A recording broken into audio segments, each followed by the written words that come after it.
Guys, yan yung mga ginawa kong palaspas. So, ito yung gagawin ko ngayon. Ganito siya. So, ginawa ko. Ito na yung finished product. So, papakita ko lang sa inyo paano siya ginawa. So, bali, ito yung ginagawa ko sa kasalukuyan. So, siya, ginupit-kupit ko muna itong magkabila. And then, nung ginupit ko siya, in-stapler na siya. Ganyan na siya. So, magiging ganito siya. Ganito siya, guys. Ganyan. Tapos, ang gagawin mo, di ba ito, pupunitin mo siyang ganon. Punitin mo siya. And then, bubuka mo siya. Ngayon, pagsasalubungin mo siyang ganon. Pagsasalubungin mo siya, para siyang ibon style, yung buntot ng ibon. And then, iyan yung i-scotch taping nyo na.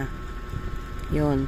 Hanggang dun yan sa dulo. So yun. Pakita ko sa inyo kung paano siya i-scotch tape. Naghanap lang ako na